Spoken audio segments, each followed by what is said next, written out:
নমস্কার নমস্কার নমস্কার নমস্কার নমস্কার নমস্কার নমস্কার নমস্কার নমস্কার আপনাদের সবাইকে সবাইকে সবাইকে নমস্কার জানাচ্ছে আপনাদের সৌমিত্র বসু। সবাইকে অজস্র শুভ কামনা জানাচ্ছে, সবাইকে স্বাগত জানাচ্ছে আজকের এই শরণাগত অনুষ্ঠানে। শুভ হোক, ভালো হোক, সবাই ভালো থাকুন, পৃথিবী ভালো থাকুক এই কামনা করি। আর আমরা যারা বাংলা সাহিত্যকে ভালোবাসি, আমরা যারা বাংলা সাহিত্য পড়ি, বাংলা সাহিত্যের চর্চা করি, যে যার নিজের মতন করে করি, তাদের কাছে আজকে একটা বিশেষ দিন। তার কারণ আজকে বেনি মাধবশীলের পঞ্জিকা অনুযায়ী আজ সাহিত্য সম্রাট বঙ্কিমচন্দ্র চট্টোপাধ্যায়ের জন্মদিন। হ্যাঁ, একটা কাজ করতে পারি কি আমরা, আজ সারাদিনের মধ্যে একবার বঙ্কিমচন্দ্রের কোনো একটা লেখা একটু পড়বো, ব্যাস এইটুকুই। বঙ্কিমচন্দ্রকে এইভাবেই আমরা স্মরণ করব। এইভাবে করা যায় কিনা, যারা যারা পারবেন, যাদের পক্ষে সম্ভব, তারা একটু ভেবে দেখতে পারেন। তো এইবারে বেনি মাধবশীলের পঞ্জিকা অনুযায়ী আজকের দিনটার কথা বলি। আজকে 13ই আষাঢ় 1431, ইংরেজির 28শে জুন 2024, শুক্রবার, সপ্তমী।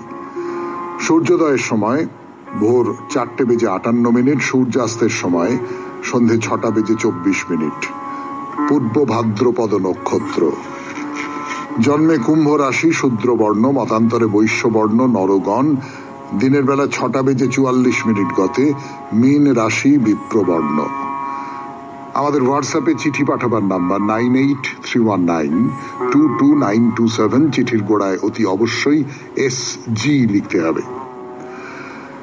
এবারে তাহলে আজকের অনুষ্ঠান সম্পর্কে বলি। আজকের অনুষ্ঠানে প্রথমে তো পুরাণ চিরন্তন। পুরাণ চিরন্তনে আমরা বলছিলাম শান্তার কথা, লোমপাদের কথা, অঙ্গদেশে অনাবৃষ্টির কথা, এবং ঋষ্যশৃঙ্গকে নিয়ে আসা হয়েছে যজ্ঞ করবার জন্য এই অঙ্গদেশের রাজধানীতে, এবং শান্তার উপরে দেওয়া হয়েছে তার দেখাশোনা করবার ভার। এইখান থেকে আমরা আজকের গল্প শুরু করব, যতটা পর্যন্ত যাওয়া যায় দেখা যাক। তারপরে স্বামী বিবেকানন্দের রচনা থেকে পাঠ। রচনার নাম ঈশ্বর ব্যক্ত ও অব্যক্ত। ছোট লেখা, আজকেই পড়বো এবং আজকেই শেষ হয়ে যাবে। তারপরে কথামৃত থেকে পাঠ, অতঃপর আপনাদের চিঠিপত্র, এবং শেষে বাইরে দূরে। 92.7 বিগ FM এ শরণাগত আমি আছি আপনাদের সঙ্গে, আপনাদের সৌমিত্র বসু। শুরু করতে চলেছি পুরাণ চিরন্তন। ঋষ্যশৃঙ্গ মুনিকে অঙ্গরাজ্যে নিয়ে আসা হয়েছে যজ্ঞ করবার জন্যে, আর শান্তাকে দেওয়া হয়েছে তার পরিচর্যা করার ভার। এই যে ঋষ্যশৃঙ্গকে নিয়ে আসা হয়েছে এখানে, এবং ঋষ্যশৃঙ্গকে দিয়ে যজ্ঞ করানো হচ্ছে, এবং সেই যজ্ঞের ফলে দুদিনের মধ্যে বৃষ্টি নেমে গেল। অনাবৃষ্টিতে একেবারে ফুটি ফাটা হয়েছিল গোটা অঙ্গরাজ্য, সেইখানে বৃষ্টি এলো, তুমুল বৃষ্টি এলো। মানে একেবারে সমস্ত চারপাশ ঝাপসা করে বৃষ্টির পর্দা ফেলে দিয়ে বৃষ্টি এলো। আর বৃষ্টি এলে যা হয়, দীর্ঘ অনাবৃষ্টির ফলে অঙ্গরাজ্যের মাটি শুকনো ফুটি ফাটা হয়ে গিয়েছিল। ওই লোল চর্ম বৃদ্ধ বা বৃদ্ধার মুখের চামড়া, শরীরের চামড়া যেরকম বড় বড় বড় বড় সমস্ত ফাটল ধরে যায়, সেই ফাটল ধরে গিয়েছিল। মাটি যেন বৃদ্ধ হয়ে গিয়েছিল, বৃদ্ধা হয়ে গিয়েছিল। সেইখানে বৃষ্টির জল এসে পড়ছে, একবারে আছড়ে পড়ছে জল, আর সেই মাটি তার সমস্ত ফাটলগুলোকে বুঝিয়ে বুঝিয়ে বুঝিয়ে বুঝিয়ে সে আবার যুবতী হয়ে উঠছে, আবার তার মধ্যে ঘাস গজাচ্ছে, আবার তার মধ্যে গাছগুলো পাগলের মতো লাফালাফি করছে, নাচানাচি করছে, এবং তারা আবার যৌবনে ফিরে আসছে। অঙ্গরাজ্যে বিরাট উৎসব, বিরাট বিপুল উৎসব। অঙ্গরাজ্য বেঁচে গেল, বেঁচে গেল ঋষ্যশৃঙ্গর জন্য। ঋষ্যশৃঙ্গ এসে যজ্ঞ করলেন, এবং তার তো অমিত শক্তি, অমিত ক্ষমতা। তিনি নিজের সমস্ত যা কিছু পার্থিব চাওয়া, যা কিছু কামনা, সেই সমস্তকে সংযত করে রেখেছিলেন, বা রাখতে বাধ্য হয়েছিলেন, যাই বলুন না কেন। তার প্রয়োগ করার ফলে অঙ্গরাজ্য বৃষ্টিতে ভেসে গেল। অঙ্গরাজ্যে এই যে দীর্ঘ অভিশাপ, দেবতাদের অভিশাপ, ইন্দ্রের অভিশাপ, সেই অভিশাপ দূর হয়ে গেল। তো প্রজারা তো অসম্ভব, মানে খুশি বললে খুব কম বলা হয়, প্রজারা তো মানে যাকে বলে ফেটে পড়ছে আনন্দে। তো রাজা ঋষ্যশৃঙ্গর কাছে এলেন, এসে বললেন যে আপনি বলুন আপনি কি দক্ষিণা নেবেন। ঋষ্যশৃঙ্গ, যিনি জীবনে কখনো নারী দেখেননি, তারপরে এই নর্তকীরা তাকে ভুলিয়ে ভালিয়ে নিয়ে এখানে চলে এসেছে।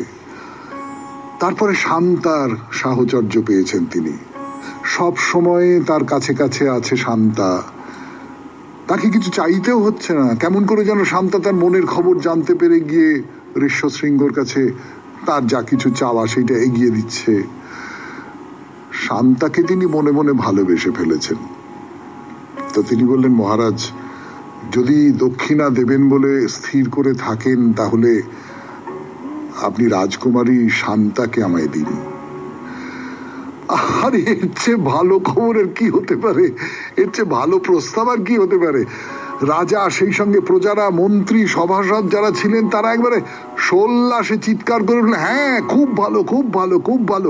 ঋষ্যশৃঙ্গের মতন একজন মানুষ, তিনি রাজার জামাতা হবেন, তিনি ভবিষ্যতে এই রাজ্যের অধিকারী হবে, এর চেয়ে ভালো খবর আর কি হতে পারে। সকলে খুব উল্লাস করে, যাই হোক, সোজা কথায় ঋষ্যশৃঙ্গের সঙ্গে রাজকুমারী শান্তার বিয়ে হয়ে গেল। এইখানে আমি আপনাদের একটা কথা বলি। কথাটা হচ্ছে, এই যে গল্পটা, যে একজন বনচারী, একজন তপস্বী তরুণ, তিনি কখনো নারী সঙ্গ করেননি, তিনি কখনো জাগতিক যা কিছু ক্ষয়, সেই কোনো ক্ষয়ের মধ্যে তিনি যাননি, তাকে নিয়ে আসা হলো এবং তার সূত্র ধরে অনাবৃষ্টি দূর হয়ে গেল। এই তো গল্প। এবারে ভেবে দেখুন তো, এই যে বৃষ্টি হয়, ফসল ফলে, তার ভেতরের গল্পটা কি?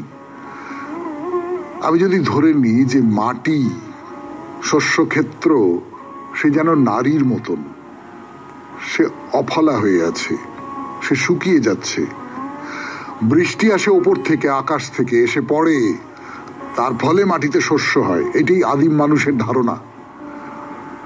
অর্থাৎ ঋষ্যশৃঙ্গ যেমন করে শান্তার ওপরে উপগত হলেন, ঠিক তেমনি করে বৃষ্টি উপগত হয় জমির ওপর।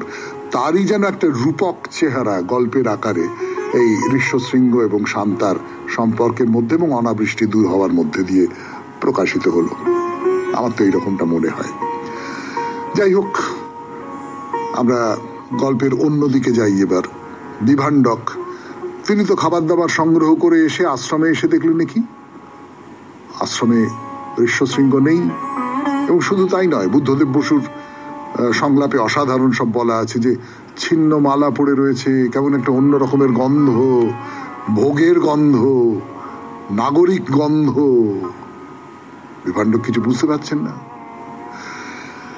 পরেরটা বলবার জন্য ফিরে আসছি গানের পর। 92.7 বিগ FM এ শরণাগত অনুষ্ঠানে শুনছেন পুরাণ চিরন্তন। শেষ কথা শুরু 92.7 বিগ FM এ শরণাগত অনুষ্ঠানে। আমি আছি আপনাদের সঙ্গে, আপনাদের সৌমিত্র বসু। বিভাণ্ডক তো নানান জায়গায় খুঁজছেন, পাচ্ছেন না ঋষ্যশৃঙ্গকে, তো খুব মন খারাপ হয়ে গেছে। মানে ছেলেটা তো বাইরের জগৎ সম্পর্কে কিচ্ছু জানে না, কোথায় চলে গেল বা কে তাকে ভুলিয়ে নিয়ে চলে গেল, সেখানে কি হলো না হলো কিচ্ছু বুঝতে পারছেন না। খুব মন খারাপ করে নিজের আশ্রমে চুপ করে বসে আছেন। তো এর মধ্যে বিয়ে হয়ে গেছে ঋষ্যশৃঙ্গের সঙ্গে শান্তার।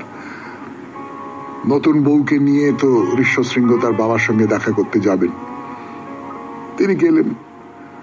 বিভাণ্ডক চুপ করে বসে রয়েছেন আশ্রমে, মন খারাপ করে। হঠাৎ ঋষ্যশৃঙ্গ সঙ্গে একটা মেয়ে। তো বিভাণ্ডক তো দেখে এবারে তেলে বেগুনে জ্বলে উঠলেন। কি ব্যাপার, এই কি অনাচার তোমার? তুমি কোথায় চলে গিয়েছিলে? তুমি সঙ্গে করে কাকে এনেছো? এ কে? তো ঋষ্যশৃঙ্গ বোঝাবার চেষ্টা করলেন বিভাণ্ডকের রাগ কমছে না। কিন্তু শান্তা, সে তো নামেও শান্তা, কাজেও শান্তা, স্বভাবেও শান্তা। সে খুব শান্তভাবে ধীরে সুস্থে আস্তে আস্তে আস্তে আস্তে বিভাণ্ডকের মন গলে গেল। শান্তার পরিচর্যায় তিনি খুশি হলেন এবং এইভাবে নববধূকে তিনি ঘরের মধ্যে আহ্বান করে নিয়ে এলেন। শ্বশুরের মন জয় করে ফেলল শান্তা। বিভাণ্ডকের আশ্রমেও শান্তি ফিরে এলো। এই পর্যন্তই থাক পুরাণ চিরন্তন আজকের মতো। আবার এরপরে দশরথের কথা বলবো। দশরথের কি হলো? এখন 92.7 বিগ এফএম এ শরণাগত অনুষ্ঠানে স্বামী বিবেকানন্দের রচনা থেকে পাঠ, ঈশ্বর ব্যক্ত ও অব্যক্ত। আমি আছি আপনাদের সঙ্গে, আপনাদের সৌমিত্র বসু। প্রবন্ধের নাম ঈশ্বর ব্যক্ত ও অব্যক্ত। যাকে তোমরা ব্যক্তিত্ব ভাবাপন্ন ঈশ্বর বলো, আমার ধারণা তিনি এবং নৈর্ব্যক্তিক সত্তা একই কালে সাকার ও নিরাকার। আমরাও ব্যক্তিত্ব সম্পন্ন নৈর্ব্যক্তিক সত্তা। কথাটি নিরপেক্ষভাবে ব্যবহার করলে আমরা অব্যক্ত, আর আপেক্ষিকভাবে ব্যবহার করলে আমরা ব্যক্ত। তোমরা প্রত্যেকেই বিশ্ব সত্তা, সকলেই সর্বব্যাপী। শুনলে প্রথমটা মাথা ঘুরে যায়, কিন্তু আমি তোমাদের সামনে দাঁড়িয়ে আছি, এ কথা যতখানি সত্য ওই কথাও ততখানি সত্য। আত্মা সর্বব্যাপী না হয়ে পারে কি করে? আত্মার দৈর্ঘ্য নেই, প্রস্থ নেই, বেদ নেই, জড়ের কোনো ধর্মই আত্মায় নেই। আমরা সবাই যদি আত্মা হই তাহলে দেশ, স্পেস দ্বারা পরিচ্ছিন্ন হতে পারি না। দেশ দেশকেই সীমাবদ্ধ করতে পারে, জড় জড়কে। আমরা যদি শরীরে আবদ্ধ থাকতাম তাহলে আমাদের জড় বস্তুই হতে হতো। শরীর, আত্মা সবকিছুই জড় হতো। শরীরে বাস করা, আত্মাকে শরীরে আটকে রাখা প্রভৃতি কথাগুলি শুধু সুবিধার জন্য ব্যবহৃত হতো। এর অতিরিক্ত এদের কোনো অর্থ থাকতো না। তোমাদের অনেকেরই মনে আছে আত্মার কি সংজ্ঞা আমি দিয়েছি। প্রত্যেকটি আত্মা হচ্ছে এক একটি বৃত্ত, একটি বিন্দুতে যার কেন্দ্র এবং যার পরিধি কোথাও নেই। কেন্দ্র হচ্ছে শরীরে, সেখানেই সব কর্মশক্তি প্রকাশিত। তোমরা সর্বব্যাপী, তবে সত্তা চেতনা একটি বিন্দুতে ঘনীভূত। সেই বিন্দুটি কিছু জড় কণা সংগ্রহ করে সেগুলিকে আত্মপ্রকাশের যন্ত্রে পরিণত করেছে, যার মাধ্যমে সত্তা নিজেকে প্রকাশ করে। তাকে বলে শরীর। তাহলে তুমি সর্বত্র আছো। যখন একটি শরীর বা যন্ত্র আর কাজ করতে পারে না, তখন শরীরের কেন্দ্র তুমি সরে যাও, আবার নতুন স্থূল বা সূক্ষ্ম জড় কণা সংগ্রহ করে তাদের মাধ্যমে আবার কাজ করতে থাকো। এই হলো মানুষ। তাহলে ঈশ্বর কি? ঈশ্বর হচ্ছেন একটি বৃত্ত যার পরিধি কোথাও নেই এবং যার কেন্দ্র সর্বত্র। এই বৃত্তের প্রতিটি বিন্দু চেতন ও সক্রিয়। সীমাবদ্ধ আত্মা আমাদের সঙ্গে সমানে কাজ করে চলেছে। আমাদের শুধু একটি চেতন বিন্দু, সেই বিন্দু একবার এগিয়ে চলেছে, একবার পিছিয়ে যাচ্ছে। বিশ্বব্রহ্মাণ্ডের তুলনায় শরীর যেমন অতি ক্ষুদ্র, ঈশ্বরের সঙ্গে তুলনায় বিশ্বব্রহ্মাণ্ড তেমনি নগণ্য। আমরা যখন বলি ঈশ্বর কথা বলছেন, তখন তার অর্থ তিনি বিশ্বব্রহ্মাণ্ডের মাধ্যমে বলছেন। আমরা যখন বলি তিনি দেশ কালের সীমার অতীত, তার অর্থ তিনি ব্যক্তিত্ব শূন্য সত্তা। এই উভয়ই এক সত্তা। একটি দৃষ্টান্ত দিই। আমরা ওখানে দাঁড়িয়ে সূর্যকে দেখছি। মনে করো তুমি সূর্যের দিকে এগিয়ে চলেছ। কয়েক হাজার মাইল কাছে গিয়ে দেখবে আর এক সূর্য, অনেক বড়। সবশেষে দেখবে প্রকৃত সূর্য লক্ষ মাইল জুড়ে। এখন এই যাত্রাটিকে কয়েকটি স্তরে ভাগ করা যাক। প্রত্যেক স্তর থেকে ছবি তোলা হলো। প্রকৃত সূর্যেরও ছবি তুলে নিয়ে ফিরে এসে সবগুলি তুলনা করো। মনে হবে প্রত্যেকটি পৃথক। প্রথম দেখা গিয়েছিল একটি ছোট লাল গোলাকার পদার্থ, এবং শেষে দেখা গেল লক্ষ মাইল ব্যাপী বিরাট প্রকৃত সূর্য। দুটি একই সূর্য। ঈশ্বর সম্বন্ধেও তাই। অসীম সত্তাকে আমরা দেখছি বিভিন্ন স্থান থেকে, মনের বিভিন্ন স্তর থেকে। নিম্নতম মানুষ দেখছে তাকে পূর্বপুরুষ রূপে। দৃষ্টি যখন আরো বড় হলো, তখন তাকে দেখছে একটি গ্রহের নিয়ন্তা রূপে। দৃষ্টি আরো ব্যাপক হলে মানুষ বুঝতে পারে তিনি বিশ্বের নিয়ামক। সর্বোচ্চ মানব অনুভব করেন তিনি আমাদের স্বরূপ। ঈশ্বর সর্বদা একই। তাকে যে বিভিন্ন ভাবে বোধ হয়, তার কারণ দৃষ্টির প্রভেদ ও তারতম্য। শুনলেন স্বামী বিবেকানন্দের রচনা থেকে পাঠ, 92.7 বিগ এফএম এ শরণাগত অনুষ্ঠানে। এরপর কথা আবৃত। এরপর 92.7 বিগ এফএম এ শরণাগত অনুষ্ঠান শুনছেন। এখন কথা আমৃত থেকে পাঠ। ঠাকুর বলছেন, অন্যরা শুনছেন, অন্যরাও কথা বলছেন, ঠাকুর শুনছেন, এবং তাই নিয়ে আলাপ আলোচনা চলছে। সবটাই ঈশ্বরীয় ভাবের কথা, সবটাই আধ্যাত্মিক কথা।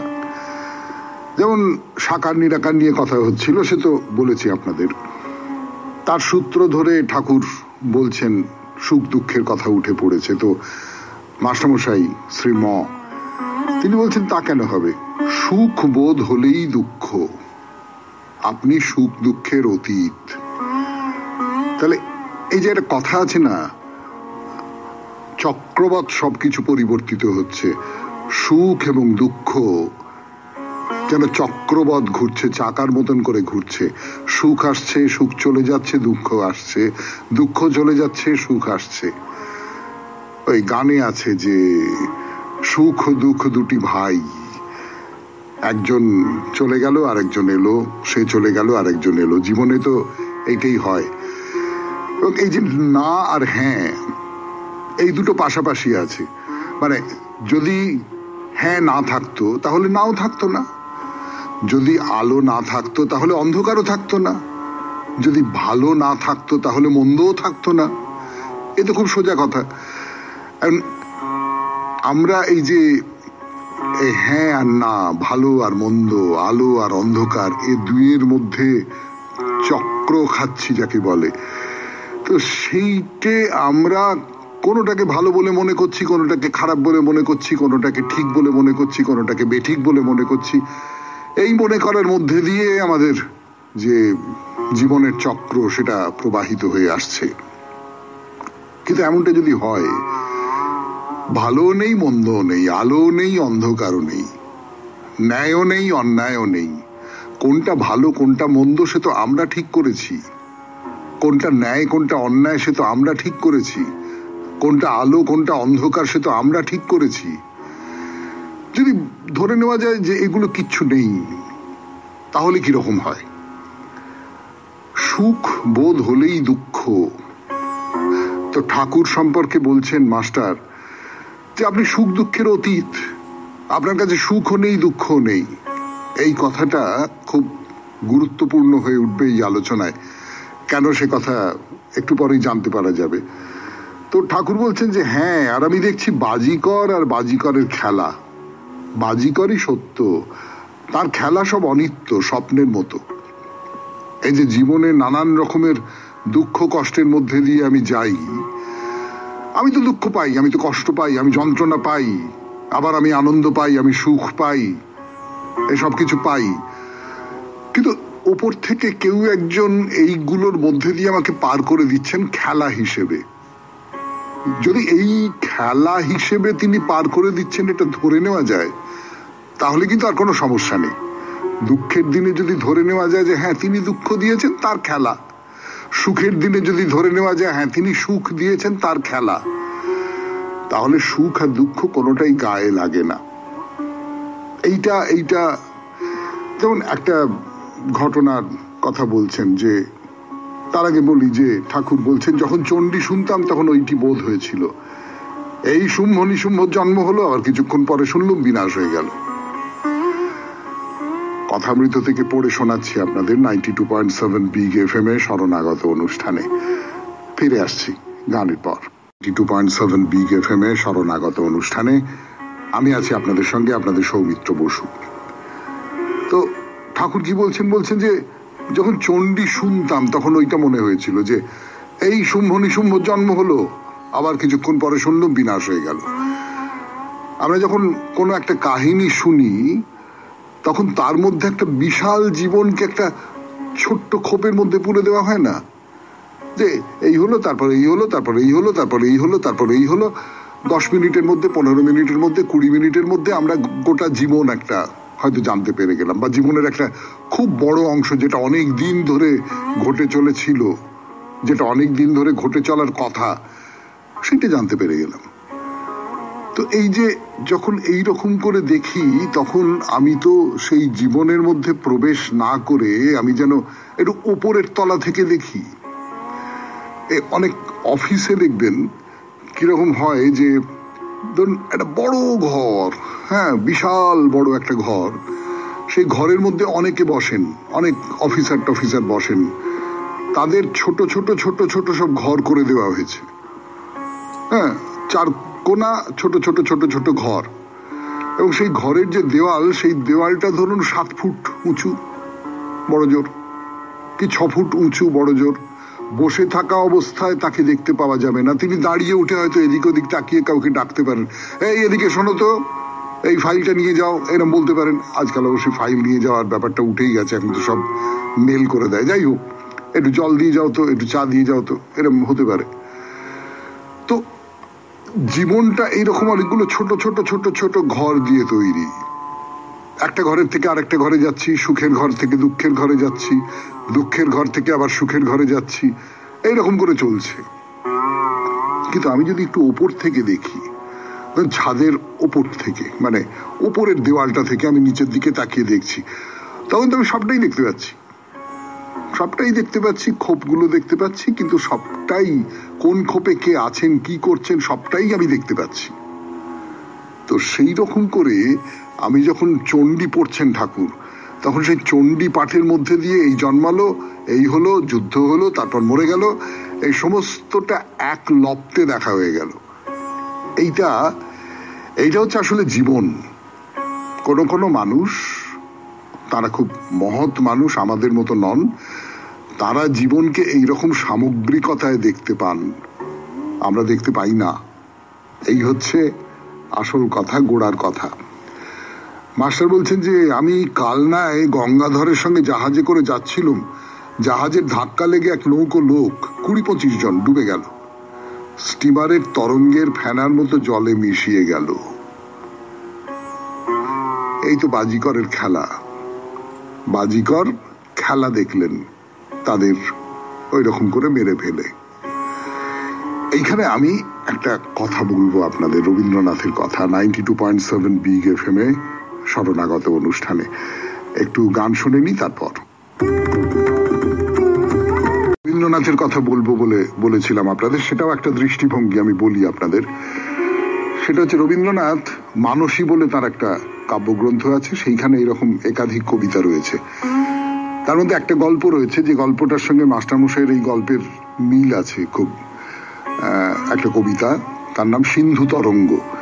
পুরীতে সমুদ্র যাত্রা করেছিলেন কিছু মানুষ, তা পুরীতে জাহাজ ডুবি হলো, সকলে মারা গেলেন। এই খবরটা পেয়ে রবীন্দ্রনাথ এই কবিতাটা লেখেন, এবং তাতে যে কথাটা বলেন সেটা হচ্ছে যে এই যে এতজন মারা গেলেন, ঈশ্বর আছেন কি নেই আমার বিষম সংশয়। খুব সংশয়ের মধ্যে পড়ে গেছেন রবীন্দ্রনাথ। সেটা 1890 সালের কাছাকাছি কোনো সময়ের ঘটনা, অর্থাৎ তখন রবীন্দ্রনাথের বয়স ওই 61-তে জন্ম, 71-81, এই 30 বছর বয়স মোটামুটি। তো এই 30 বছর বয়সে তিনি একটা সংশয়ের মধ্যে পড়েছেন, যে দয়া আছে দয়া নাই বিপুল সংশয়। কিন্তু ঠাকুর কি বলছেন, এ সমস্তটাই বাজিকরের খেলা। এবং আমরা যে এইটা কি খারাপ হলো, কি নিষ্ঠুর একটা ঘটনা ঘটলো, কি এই যে ট্রেন অ্যাক্সিডেন্টে কিছুদিন আগে এরকম সব কত মানুষ মারা গেলেন, কিন্তু এটা আমাদের কাছে মনে হচ্ছে যে কি সাংঘাতিক, কি কষ্টের, এসব মনে হচ্ছে। বাজিকর এইটা নিয়েই খেলা খেলছেন, তার কারণ এই সুখ দুঃখ এই সমস্তটাকেই তিনি একটা ওপরের জায়গা থেকে দেখছেন। এই সূত্র ধরেই এই প্রশ্নটা উঠে পড়ে, যে প্রশ্নটা রবীন্দ্রনাথ করছেন তার সূত্র ধরেও বটে। আচ্ছা, যে বাজি দেখে তার কি দয়া থাকে, তার কি কর্তৃত্ববোধ থাকে? কর্তৃত্ববোধ থাকলে তবে তো দয়া থাকবে। এটা খুব গুরুত্বপূর্ণ কথা, ভেবে দেখুন। কর্তৃত্ববোধ থাকলে তবে তো দয়া থাকবে।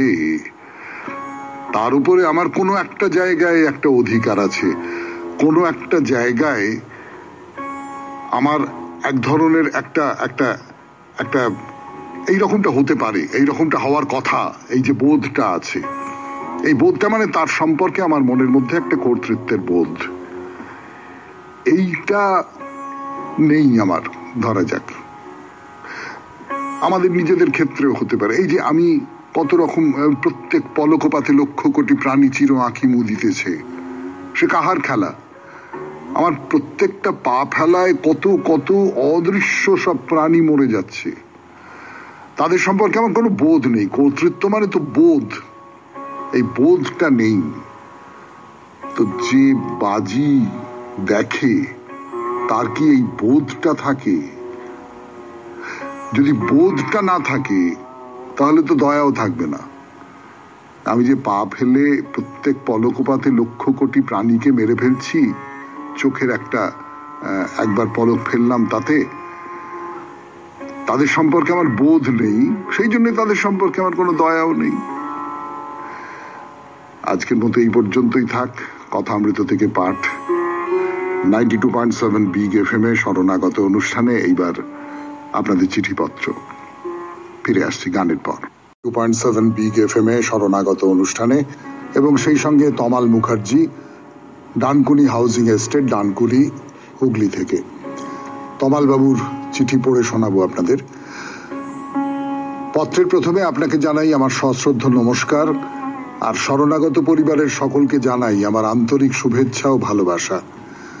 কোনো বিষয় ভিত্তিক পত্র নয়, আমার মনের কিছু কথা আপনাকে লিখে পাঠালাম।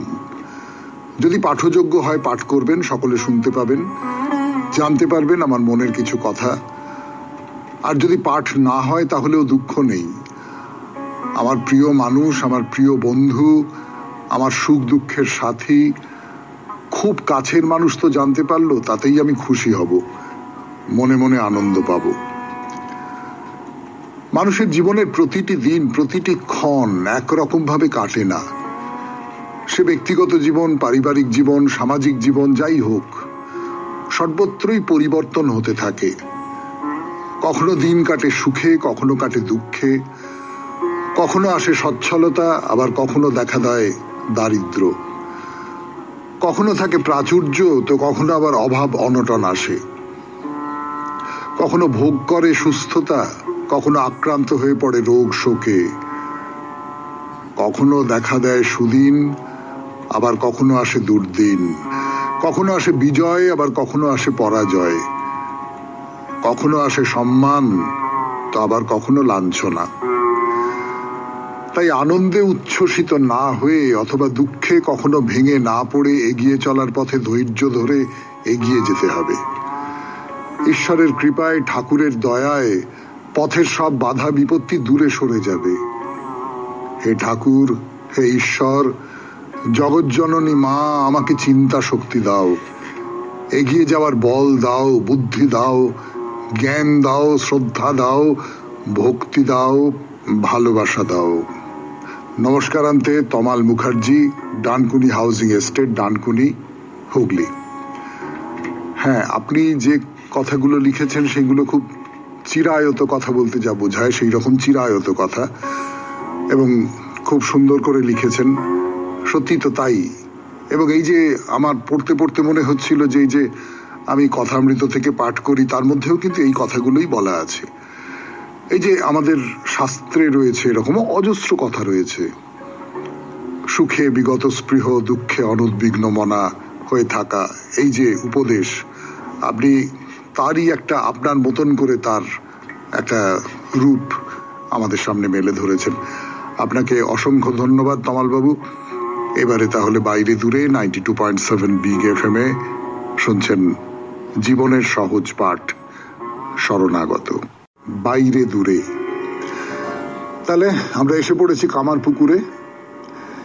এইবার যেটা ভাববার তা হলো কোন জায়গা থেকে আমাদের দর্শন শুরু করব। না না, বললাম বটে ভাববার, কিন্তু আসলে তো ভাববার তেমন কিছু নেই। কামারপুকুরে গিয়ে প্রথমেই যেখানে যেতে মন চাইবে সেটা হলো ঠাকুর শ্রী রামকৃষ্ণ পরমহংসদেবের জন্মভিটে। তাহলে দেরি করে লাভ কি, চলুন সেই দিকেই যাওয়া যাক। শ্রী রামকৃষ্ণদেব যখন এই ধরাধামে আবির্ভূত হন তখন কামারপুকুর ছিল নিতান্ত গ্রাম। সে তো বহুদিন আগের কথা, ধরুন আজ থেকে তা প্রায় 188-90 বছর আগেকার কথা। পৃথিবীর কথা বাদ দিন, আপনার চারপাশের জগৎ কি দ্রুত বদলে যাচ্ছে তা তো নিশ্চয়ই আপনার চোখে পড়ে। মাথা ঘুরে যায় ভাবতে গেলে। এই 180-90 বছরের পুরনো একটা গ্রাম, এবং বিশেষ করে যে গ্রাম হয়ে উঠেছে এই দেশের তো বটেই, বিদেশি মানুষদের কাছেও পৃথিবীর শ্রেষ্ঠ তীর্থক্ষেত্রগুলির একটি, তা যে এর মধ্যে আগা পাশতারা বদলে যাবে সে তো বুঝতেই পারা যায়। এখন এই কামারপুকুরে পাকা রাস্তা, আধুনিক সব সুযোগ সুবিধে। তবে একটা কথা বলতেই হবে, এই যে শ্রী রামকৃষ্ণ দেবের জন্ম ভিটে, এ তো শ্রী রামকৃষ্ণ মিশন তাদের তত্ত্বাবধানে রেখেছেন, এবং তাদের যে কোনো মন্দির, যে কোনো ধর্মস্থান, যে কোনো উদ্যোগ আমরা সবাই জানি একেবারে পরিচ্ছন্নতায় একেবারে ঝকঝক করে সব সময়। এখানেও তাই। বাইরের রাস্তা থেকে তাকিয়ে দেখলেন একটা তোরণ। বলা বাহুল্য, এই তোরণ অনেক পরে তৈরি হয়েছে। ঠাকুর যখন জন্মান তখন তো এসবের কোনো চিহ্ন থাকার কথা নয়। রামকৃষ্ণ মিশনের নিজস্ব স্থাপত্য শৈলী আর রঙে সাজানো সেই তোরণ, তার মাথার উপরে লেখা আছে, কি লেখা আছে বলবো, কিন্তু তার আগে একটু গান শুনে নি 92.7 বিগ এফএম এ শরণাগত অনুষ্ঠানে, তারপর তোরণের কথা। আমি আছি আপনাদের সঙ্গে, আপনাদের সৌমিত্র বসু। এর গায়ে কি লেখা রয়েছে তরুণের মাথার উপরে? 92.7 বিগ এফএম এ শরণাগত অনুষ্ঠান শুনছেন। এখন বাইরে দূরে একেবারে অন্তপর্ব। লেখা রয়েছে রামকৃষ্ণ মঠ, কামারপুকুর। তার মানে ঠাকুরের জন্ম ভিটে এখন শ্রীরামকৃষ্ণ মঠ হয়ে উঠেছে। তো তরুণ বলুন বা আজকের ভাষায় গেট বলুন, পার হয়ে এগিয়ে গেলেন মঠের ভেতরে। অনেকখানি জায়গা, নিশ্চয়ই অতখানি জায়গা জুড়ে ঠাকুরের ঘর ভিটে ছিল না। চারপাশে বেশ গাছপালা, সবুজ হয়ে আছে জায়গাটা। কিন্তু কোথায় কোথায় যাবেন, কি কি দেখবেন? দর্শনের সময় কিছু বাধা আছে কি? হ্যাঁ, আমরা সব প্রশ্নের উত্তরেই হ্যাঁ বলতে পারবো। এই যে মঠ, এর মধ্যে দ্রষ্টব্য স্থান কি কি আছে তা গেটের বাইরে খুব বড় করে ম্যাপ এঁকে একেবারে বুঝিয়ে দেওয়া হয়েছে। মনের মধ্যে সেই ছবিটাকে বাঁচিয়ে রেখে এগিয়ে চলুন। আর মন্দির দর্শনের সময় সেটাও ঠিক করে দেওয়া আছে। বছরে দুবার দুটো আলাদা সময়ে দর্শন করা যাবে।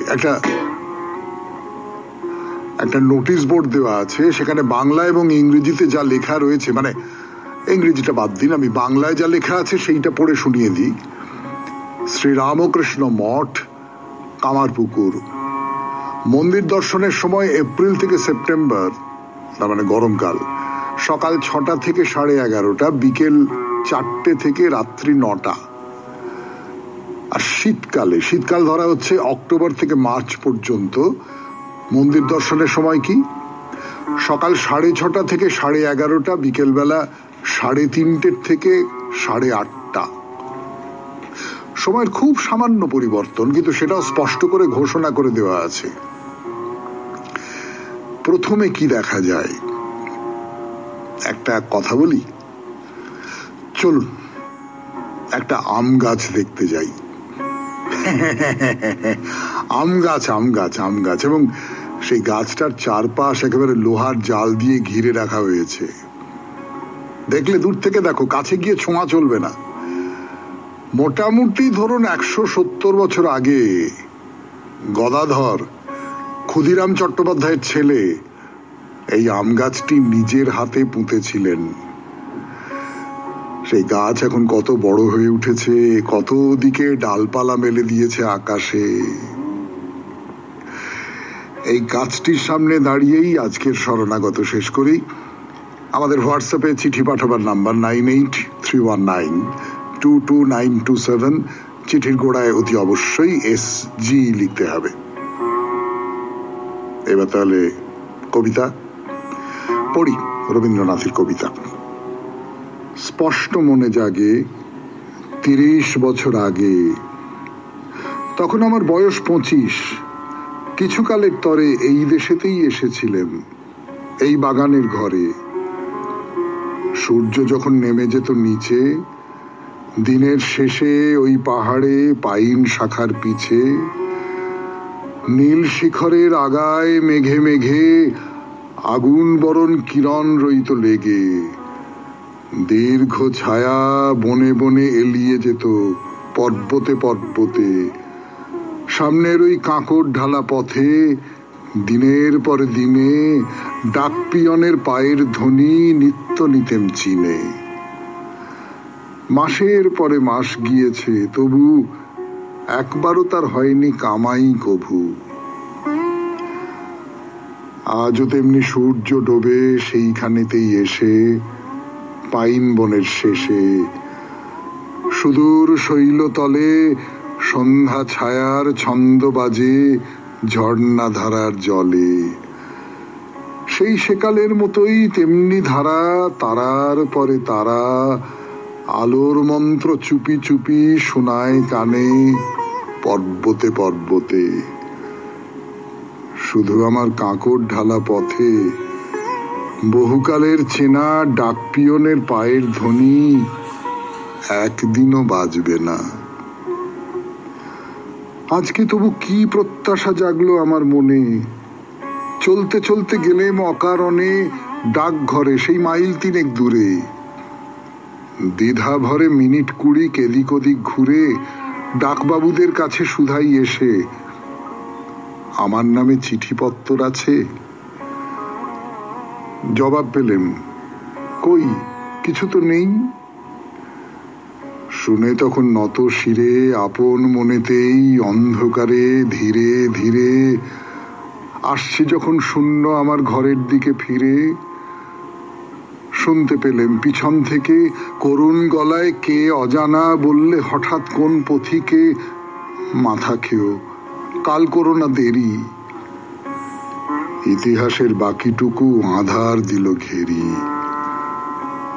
25 বছর বয়সকালের ভুবনখানির একটি দীর্ঘ শ্বাসে, যে ভুবনে সন্ধ্যা তারা শিউরে যেত ওই পাহাড়ের দূরে, কাঁকড় ঢালা পথের পরে ডাক পিয়নের পদধ্বনির সুরে। সবাই খুব ভালো থাকবেন, আনন্দে থাকবেন। নমস্কার নমস্কার নমস্কার নমস্কার নমস্কার নমস্কার নমস্কার।